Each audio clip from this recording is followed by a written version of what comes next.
Chapter number 5 વાયુ અવસ્થાની અંદર છેલ્લે આપણે 10 લેક્ચર સુધીનો અભ્યાસ કર્યો. ત્યાર પછી હવે આપણે આગળ વધીએ, થોડું નીટ અને જેડબલી ભણી લઈએ ચેપ્ટર નંબર 5. ચેપ્ટર નંબર 5 વાયુ અવસ્થા છે એટલે આખું ચેપ્ટર છે એ કેવું છે? ફિઝિકલ કેમિસ્ટ્રીનું કહેવાય. તમારા 11 સાયન્સની અંદર 3 ભાગ પડેલા હોય કેમિસ્ટ્રીના. કેટલા પડેલા હોય? 3 ભાગ. એક ફિઝિકલ કેમિસ્ટ્રી,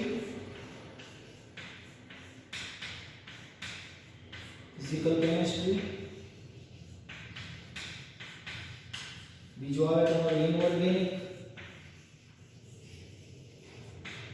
અને ત્રીજો આવે તમારો ઓર્ગેનિક.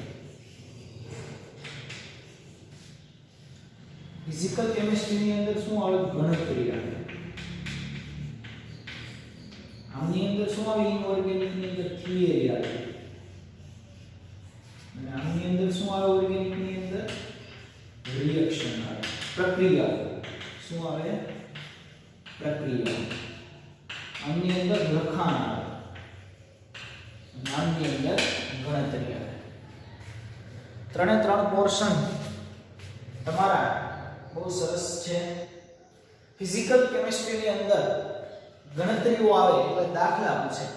નીટ કે જેડબલ ની અંદર નાના એક્ઝામ્પલ પૂછે. તો આપણને ફિઝિકલ કેમિસ્ટ્રીના કોઈ પણ ચેપ્ટરની અંદરથી હું કહેતો જઈશ તમને કયું ચેપ્ટર ફિઝિકલ છે, કયું ઇનઓર્ગેનિક છે, કયું ઓર્ગેનિક છે.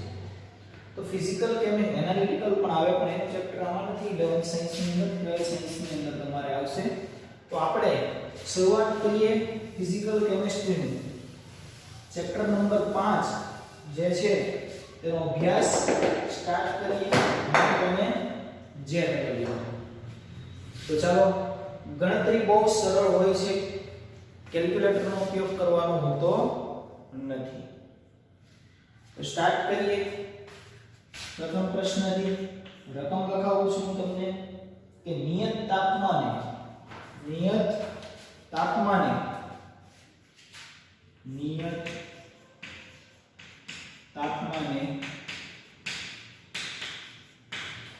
નિશ્ચિત જથ્થાનો N2 વાયુ, નિશ્ચિત જથ્થાનો N2 વાયુ 200 mm દબાણ, 200 mm દબાણ 100 ml કદ ધરાવતી બોટલમાં ભરેલો છે. કેટલી? 100 ml કદ ધરાવતી બોટલમાં ભરેલો છે. જો વાયુનું કદ 1 લિટર ધરાવતી બોટલમાં, જો વાયુનું કદ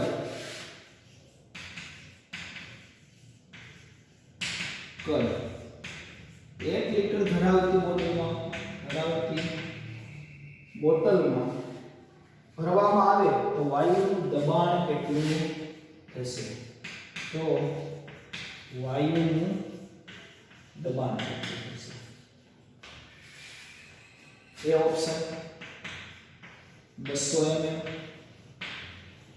બી option 2000 mm, C option 20 mm અને ડી ઓપ્શન 1000 mm.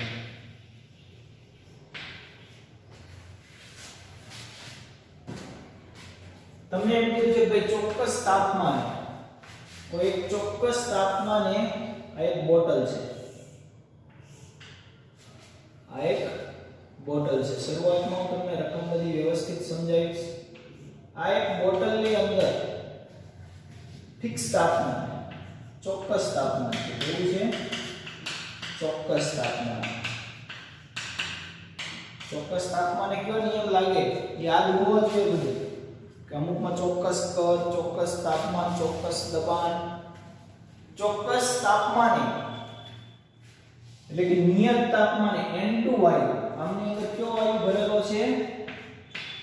N2 વાયુ ભરેલો છે આ બોટલની અંદર. એમનું દબાણ કેટલું છે 200 mm છે કેટલું છે 200 mm દબાણ છે 100 ml કદ ધરાવતી બોટલમાં ભરેલો છે આનું કદ કેટલું છે 100 ml કદ છે કેટલું છે 100 ml કદ ધરાવતી બોટલમાં ભરેલો છે હવે આ વાયુ જે છે ને N2 વાયુ બીજી બોટલ લઈ લો છે 1 લિટરની બોટલ છે કેટલી છે 1 લિટરની બોટલમાં લઈ લો આ 100 ml ની બોટલમાં ભરેલો છે એ જ વાયુ હું N2 વાયુ કેટલું કદ કરી દીધું 100 ml ની જગ્યાએ 1 લિટર ની બોટલમાં ભરવામાં આવે તો આનું દબાણમાં શું ફેરફાર થશે કદ વધી ગયું જુઓ પહેલા કદ કેટલું હતું 100 ml કદ હતું 100 ml માંથી કેટલું થઈ ગયું 1 લિટર એટલે શરૂઆતનું કદ કેટલું હતું V1 કેટલું હતું શરૂઆતનું 100 ml જે વધીને કેટલું થઈ ગયું V2 1 લિટર થઈ ગયું ને દબાણ શરૂઆતનું કેટલું P1 200 ml કેટલું હતું P1 200 ml 200 ml શોધવાનું શું કીધું કે પછી 200 ml માંથી તમે જ્યારે 1 લિટરમાં વાયુ ભરી રહ્યો છો ત્યારે એના દબાણની અંદર કેટલો ફેરફાર થાય છે એ જ તો આપણને શોધવાનું કીધું એટલે P1 તમારું કેટલું હતું 200 ml તો અહીંયા દબાણ વધીને કેટલું થયું હશે એટલે P2 કેટલું થયું હશે અંતિમ શરૂઆતનું દબાણ તમારું P1 200 ml છે તો અંતિમ દબાણ P2 કેટલું હશે શરૂઆતનું કદ તમારું 100 ml છે વધીને 1 લિટર થઈ ગયું પણ વધીને દબાણ કેટલું થયું તો આપણને પૂછેલું છે કે P2 છે એ કેટલો થઈ ગયો છે ચાલો P2 શોધવા માટે શું કરશો P2 P1 V1 આવું સૂત્ર આપ્યું છે ને P1 V1 P2 V2 આ સૂત્રનો આપણે અભ્યાસ કરી ગયા ઓકે હવે આ સૂત્રની અંદર આપણે શું કરવાનું છે કિંમત મૂકશું P1 કેટલું છે P1 આપી દીધું છે કેટલું આપ્યું 200 ઇન્ટુ V1 કેટલું આપ્યું છે V1 આપ્યું છે 100 ઇઝ ઇક્વલ ટુ P2 તો આપણે શોધવાનો છે એને ઇન્ટુ V2 કેટલું આપ્યું છે V2 આપ્યું છે તમને 1 લિટર આપી દીધું છે 1 લિટર એટલે કેટલા ml થાય આ ml ને લિટરમાં લિટરને ml માં ફેરવો એટલે કેટલા થાય 1000 ml થાય કે નહીં 1000 મિલીલીટર તો આ કેટલું થયું કેમ કે આ મિલીલીટરમાં હોય તો આને પણ મિલીલીટરમાં કરવું પડે તો કેટલું થઈ ગયું આ 1000 મિલીલીટર આમાંથી P2 ને કરતા કરી લઈએ આપણે P2 ને કરતા કરશું એટલે શું થશે તો P2 is equal to 200 ગુણ્યા 100 એટલે કેટલા થાય 2000 થાય 200 ગુણ્યા 100 ભાગ્યા 1000 આવું થાય P2 ને કરતા કરો એટલે તો P2 is equal to કેવું થાય 200 ગુણ્યા 100 કરો એટલે કેટલા થાય 2000 થાય કે નહીં 2000 તો 200 ગુણ્યા 100 કરો એટલે 20000 થશે 20000 થાય એને ભાગ્યા 1000 કરો 20000 ભાગ્યા 1000 એટલે કેટલું મળે તમને આગ્યો કેટલું મળે 20 મળે તો 20 mm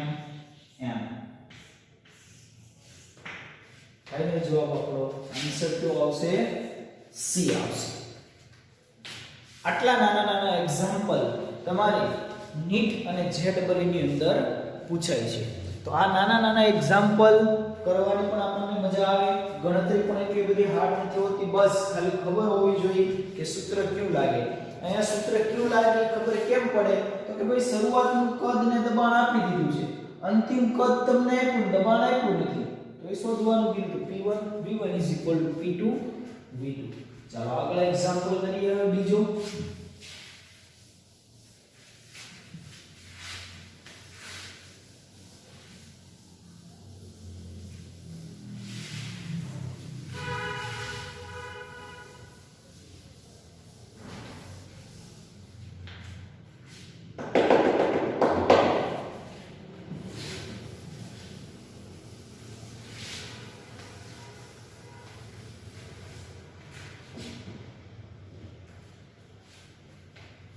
એક વાયુની એક તમે રકમ લખતા જાઓ સાથે સાથે હું બોર્ડ પર પૂરી નથી લખતો પણ પૂરી રકમ બોલું છું એટલે એક વાયુની સમુદ્રની સપાટી પર ઘનતા સમુદ્રની સપાટી પર ઘનતા કેટલી આપેલી છે ઘનતા B આપેલી છે તમને 2.5 મિલીગ્રામ હોય તો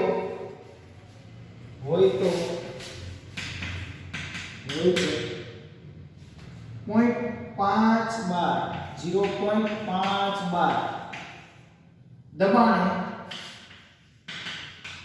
વાયુની ઘનતા કેટલી છે દબાણે વાયુની ઘનતા કેટલી છે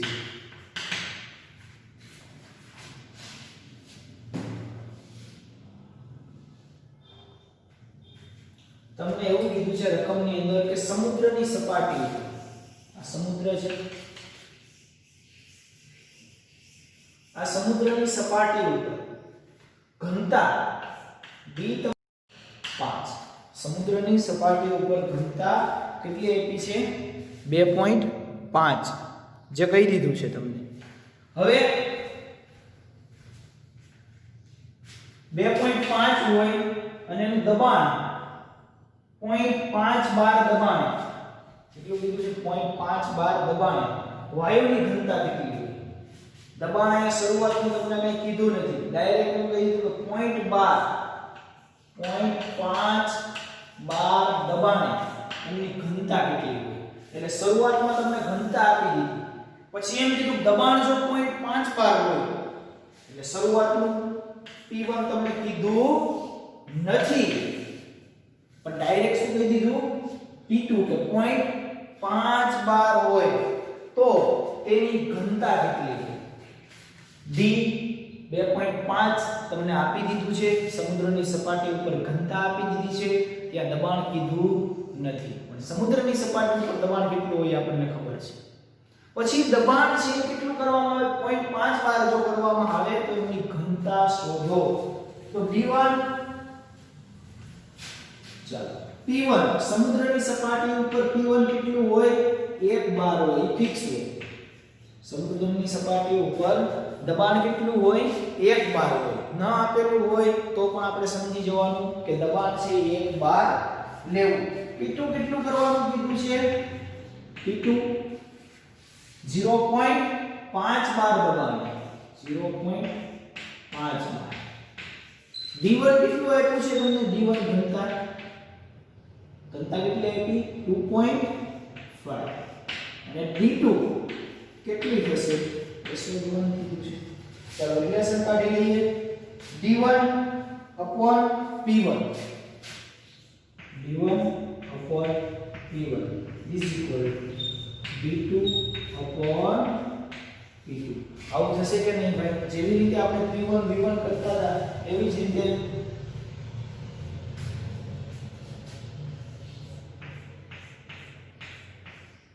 D1 P2 P1 આપણે D2 શોધવાનું છે આવું થાય આમાંથી D2 ને કરતા કરવું તો શું થશે D1 P2 P1 ચાલો હવે D1 કેટલો આપ્યો છે તમને 2.5 P2 કેટલો આપ્યો છે 0.5 અને આ કેટલું છે 1 બાર 1 બાર છે ને ઓકે એટલે કેટલું આવશે તમારું 1.25 આવશે કેટલું આવશે 1.25 ચાલો આ ઓપ્શન ને લખાવવાનું છે તો ઓપ્શન લખી નાખો option A option 5 B option 2.5 C option 1.25 અને D ઓપ્શન 0.5 આપણને કેટલું મળ્યું 1.25 C ઓપ્શન રાઈટ ઓપ્શન ચાલો આગળ વધીએ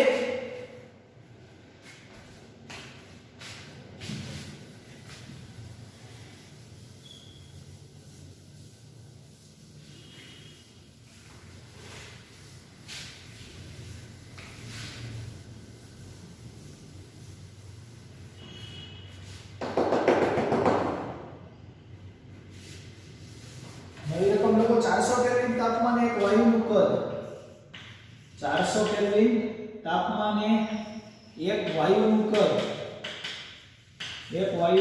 કેટલું છે 4 લિટર છે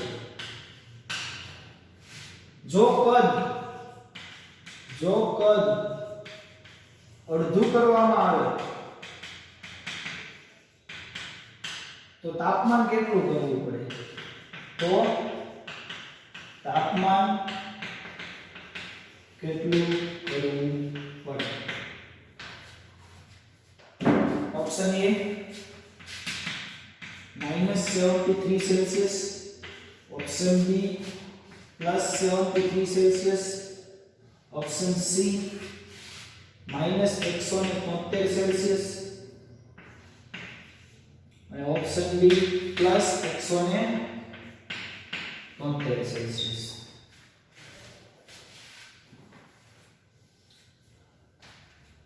ચલો 400 કેલ્વિન તાપમાને વાયુનું કદ 4 લિટર છે 400 કેલ્વિન તાપમાને વાયુનું કદ કેટલું છે આની અંદર વાયુ ભરેલો છે જેનું તાપમાન કેટલું છે 400 કેલ્વિન T1 400 કેલ્વિન તાપમાને વાયુનું કદ 4 લિટર છે એટલે V1 એ તમને આપી દીધો હોય V1 4 લિટર છે જો કદ અડધું કરવામાં આવે હવે કદ કેટલું કરવામાં આવે આ જોયું અડધું કરવામાં આવે V1/2 કરવામાં આવે તો તાપમાન કેટલું હોય ત્યારે એનું ટેમ્પરેચર છે એ કેટલું હોય એ શોધવાનું કીધું છે 4 લિટર કદ ધરાવતો એક વાયુ છે જેનું તાપમાન 400 કેલ્વિન છે હવે કદ જો એનું અડધું કરી દેવામાં આવે તાપમાન કેટલો થાય તો અહીંયા કદ અને તાપમાનનો સંબંધ આવ્યો ઓકે કદ અને તાપમાનનો સંબંધ આવ્યો તો એનો મતલબ થઈ ગયો કે V2 સોરી પહેલા ડેટા લખી નાખીએ આપણે ચાલો આપણી પાસે V1 કેટલું છે કદ 4 લિટર છે V2 V1/2 કદ કેટલું કરવામાં આવે છે અડધું કરવામાં આવે અડધું એટલે 4 લિટરનું કેટલું થઈ જાય 2 લિટર તાપમાન T1 કેટલું છે 400 કેલ્વિન તો T2 કેટલો થાય આ સંબંધ આપણે શોધવાનો છે હવે આવું V2 V1 T2 T1 આ રિલેશન થાય ઓકે એમાં કદ તો આપણે એવું કહી શકીએ કદ આપણે કેવું કરી દીધું છે V2 અડધું એટલે V1/2 V1 T2 T1 V1/2 કેટલું છે 2 V1 આખો કેટલો છે 4 T2 તો આપણે શોધવાનું છે T1 આપણને ખબર છે કેટલું છે 400 કેલ્વિન ચાલો T2 ને કરતા કરી લઈએ એટલે તમને જવાબ કેટલો મળશે 200 કેલ્વિન મળશે T2 કેટલું આવશે T2 આવશે તમારું 200 કેલ્વિન હવે 200 કેલ્વિન આવે છે T તો તાપમાન T1 પણ કેલ્વિનમાં જોઈશે સોરી આ બધું તો કેમાં આપેલું છે સેલ્સિયસમાં ઓપ્શન આપેલા છે શેમાં આપેલા સેલ્સિયસમાં તો એમાંથી કેલ્વિન બાદ કરવું પડે તો સેલ્સિયસમાં મળે તો ચાલો 200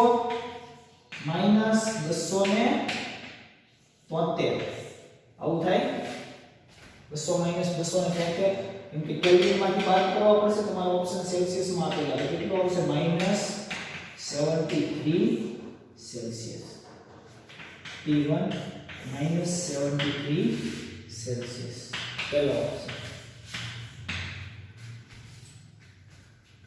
ચાલો એક્ઝામ્પલ આગળ વધીએ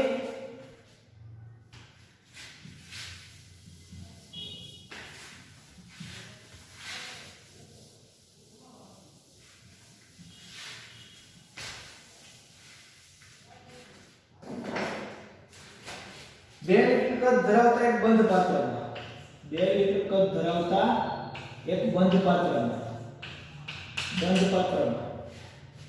ભરેલા N2 વાયુ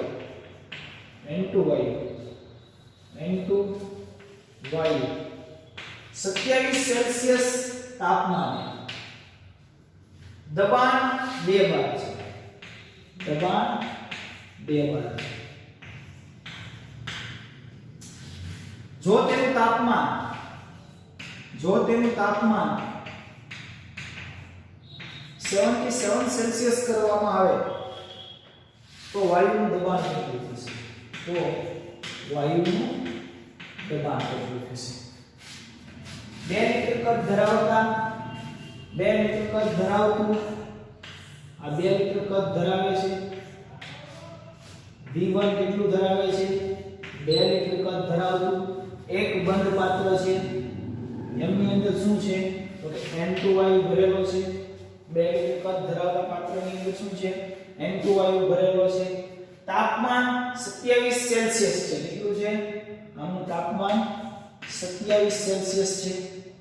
દબાણ કેટલું આપ્યું છે? તો કે દબાણ આપેલું P1 27 સેલ્સિયસ. દબાણ P1 તમને આપેલું છે 2 બાર આપેલું છે. જો તાપમાન પછી આનું તાપમાન 27 સેલ્સિયસ માંથી કેટલું કરવામાં આવે? 77 સેલ્સિયસ કરવામાં આવે તો આના દબાણની અંદર કેટલો ફેરફાર થતો હશે? એટલે T2 છે એ આપણે 77 સેલ્સિયસ કરીએ ત્યારે T2 છે એ કેટલો થતો હશે એવું આપણને રકમની અંદર કીધેલું છે. તો ચાલો એ ઓપ્શન લખીએ. ઓપ્શન A તમારો છે 3.2 બાર.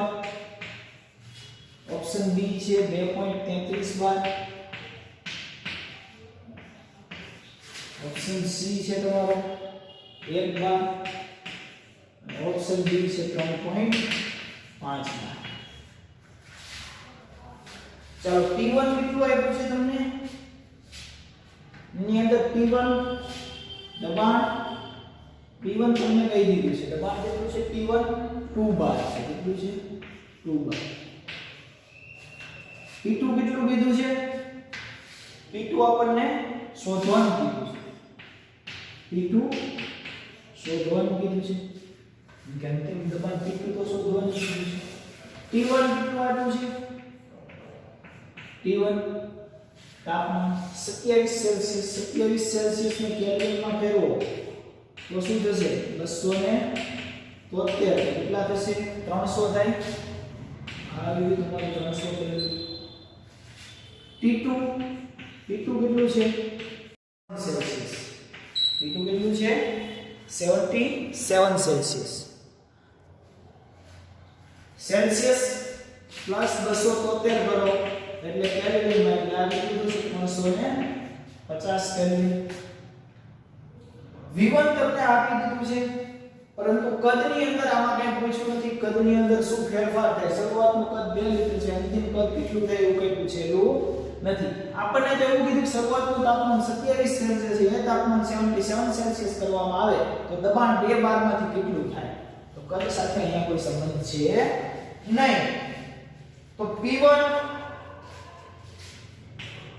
upon T1 is equal to P2 upon T2. है क्या नहीं?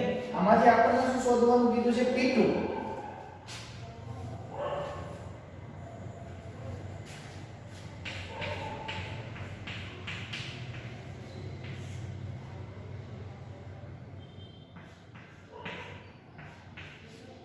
P1 કીધું P2. ચાલો દરેક કિંમત P1 ની આપણે જાણીએ છીએ કેટલી છે? 2 બાર છે. P2 કેટલું છે?